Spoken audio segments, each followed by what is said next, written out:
પુરુષોને આ 5 કામ કરવામાં શરમ ના કરવી જોઈએ। ચાણક્ય નીતિ અથવા ચાણક્ય નીતિ શાસ્ત્ર એ ચાણક્ય દ્વારા લખાયેલ નીતિ લખાણ છે। સંસ્કૃત સાહિત્યમાં નૈતિક ગ્રંથોની શ્રેણીમાં ચાણક્ય નીતિનું મહત્વનું સ્થાન છે, જેમાં જીવનને સુખી અને સફળ બનાવવા માટે સૂત્રીક શૈલીમાં ઉપયોગી સૂચનાઓ આપવામાં આવ્યા છે। તેનો મુખ્ય વિષય મનુષ્યને જીવનના દરેક પાસામાં વ્યવહારુ શિક્ષણ આપવાનો છે, જેમાં મુખ્યત્વે ધર્મ, સંસ્કૃતિ, ન્યાય, શાંતિ, સારું શિક્ષણ અને માનવ જીવનની સર્વાંગી પ્રગતિની ઝાંખીઓ રજૂ કરવામાં આવી છે। આ નૈતિક પુસ્તકમાં જીવન સિદ્ધાંત અને જીવન વ્યવહાર અને આદર્શ અને વાસ્તવિકતાનો સુંદર સમન્વય જોઈ શકાય છે। મિત્રો, ચંદ્રગુપ્તને ગાદી પર લાવનાર ચાણક્યએ પણ આવો જ સંદેશ આપ્યો હતો। તેણે માન્યું કે પુરુષોએ સંપૂર્ણ નિર્લજ્જતા સાથે કોઈ કામ કરવું જોઈએ નહીં, તો તેનું પોતાનું નુકસાન છે। આજે અમે તમને આ વિડિયો દ્વારા મહાન આચાર્ય ચાણક્ય દ્વારા કહેવામાં આવેલી કેટલીક વાતો જણાવીશું। તમને કેટલીક ન સાંભળેલી વાતો જણાવીશ।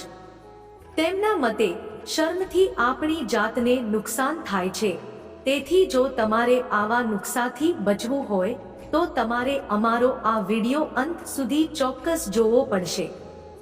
સાથે જ અમે તમને આચાર્ય ચાણક્યની આવી વાતો જણાવીશું। તેને તમારા જીવનમાં અપનાવીને તમે પ્રગતિ કરી શકો છો અને નવી ઊંચાઈઓ પર પહોંચી શકો છો।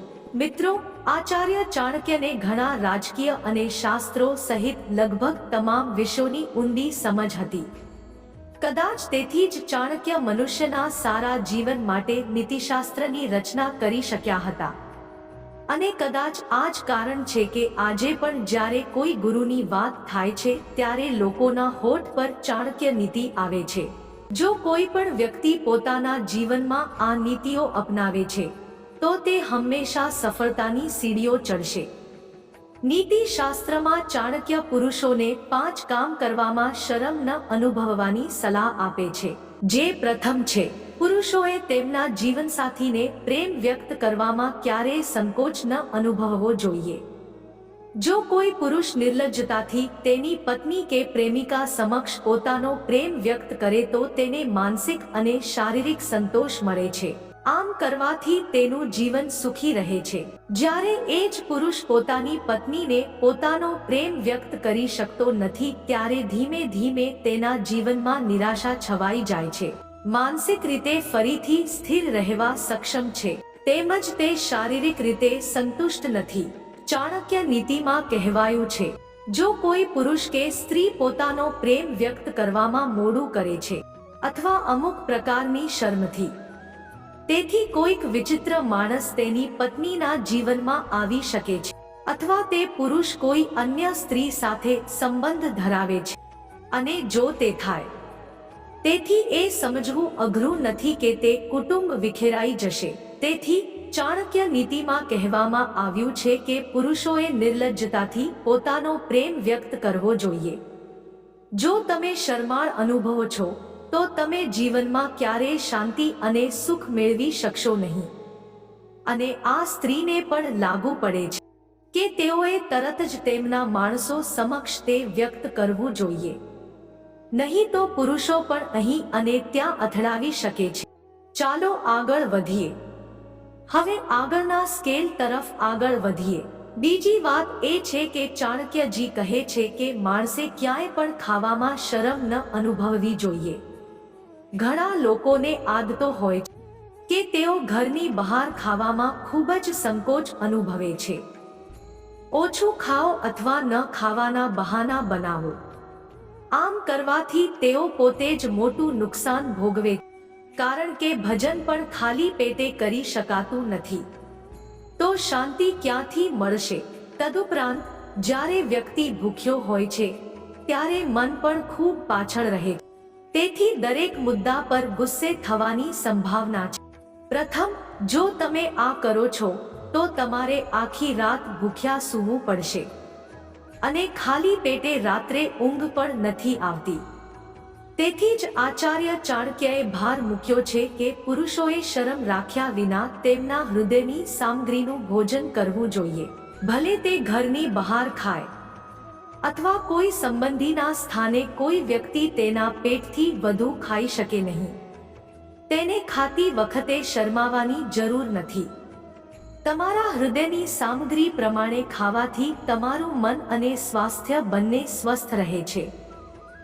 આ ઉપરાંત કોઈ પણ કામ કરવા માટે ઊર્જા પણ મળે છે અને તે કામ વધુ સારું થાય છે. હવે વાત કરીએ આગામી ત્રીજી નીતિની. મિત્રો, પુરુષોએ તેમને ઉછીના પૈસા માંગવામાં ક્યારેય શરમ ન અનુભવવી જોઈએ. કેટલાક લોકો આવા હોય છે જેઓ પૈસા લે છે પરંતુ તે પૈસા પરત કરવાનું ભૂલી જાય છે. ક્યારેક આવા લોકો દેવું ભૂલી જવાનો ડોળ પણ કરવા લાગે છે. આવી સ્થિતિમાં જેણે પૈસા ઉછીના આપ્યા તેણે તેના પૈસા માંગવામાં શરમાવું જોઈએ નહીં. તેના બદલે તમારે સમય પૂરો થતાં જ તમારા પૈસા માંગવા જોઈએ. જો તમે પૈસા માંગવામાં સંકોચ અનુભવો છો તો તે તમને નુકસાન જ કરશે. આપણું પોતાનું કમાયેલું ધન નકામું બની જાય. હવે કલ્પના કરો કે તમારા પોતાના પૈસા તમારી જરૂરિયાતના સમયે કામમાં ન આવે તો તમે આવા પૈસાનું શું કરશો? ઉલટાનું, આ પૈસાનું મહત્વ અદૃશ્ય થઈ જાય. તેથી તે ચાણક્ય નીતિમાં કહેવામાં આવ્યું છે, પૈસાનું મહત્વ સમજવું. પુરુષોએ નિર્લજ્જતાથી તેમને ઉછીના પૈસાની માંગ કરવી જોઈએ. કોઈ પણ રીતે તમે આપેલા પૈસા માંગવામાં કોઈ શરમ નથી કરવું જોઈએ.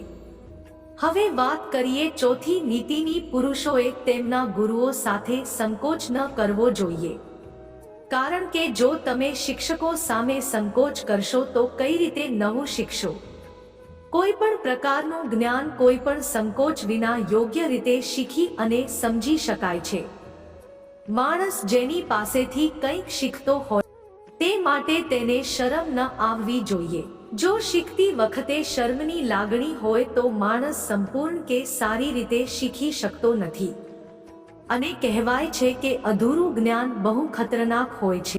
તેથી તમે બધા તમારી શરમ છોડીને અહીં આવ્યા અને તમે જે પણ શીખો છો તેને ખંતથી શીખો, ખચકાટ વગર શીખો અને તમારા જ્ઞાનમાં વધારો કરો. હવે વાત કરીએ પાંચમી નીતિની. આ બધા કામો પછી આખરે ચાણક્યએ કહ્યું છે, પત્નીની કસોટી કરવામાં પણ પુરુષને ક્યારેય શરમ ન આવવી જોઈએ.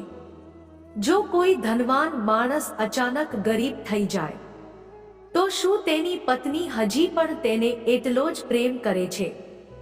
તેના માટે ખૂબ જ આદર છે. આ જાણવા માટે તેણે તેની પત્નીની પરીક્ષા કરવી જોઈએ. ઉપરાંત જ્યારે તમને જરૂર હોય ત્યારે જ તમે તમારા સાચા મિત્રોને ઓળખી શકો છો. મતલબ કે જે જરૂરતમાં મદદ કરે છે તે સાચો મિત્ર છે. તો સાચા મિત્રોની કસોટી કરવામાં શા માટે શરમાવું જોઈએ? તેમજ ઘરના નોકરોની પ્રમાણિકતાની કસોટી કરવામાં શરમ ન અનુભવવી જોઈએ. મિત્રો, જો તમને વિડીયોમાં આપેલી તમામ માહિતી પસંદ આવી હોય તો કોમેન્ટમાં જય શ્રી કૃષ્ણ અવશ્ય લખજો અને વિડીયોને એક લાઈક અને ચેનલને સબસ્ક્રાઇબ જરૂરથી કરી લેજો. તમારો ખૂબ ખૂબ આભાર થશે. ધન્યવાદ.